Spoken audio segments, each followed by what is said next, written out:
Umapela si ACT Teachers Party List Representative Franz Castro sa pagbasura ng piskalya sa reklamo niyang grave threats laban kay dating Pangulong Rodrigo Duterte.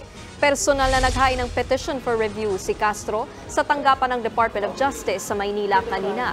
Kaugnayan sa umano'y pagbabanta ni Duterte sa buhay ni Castro sa isang programa sa SMNI.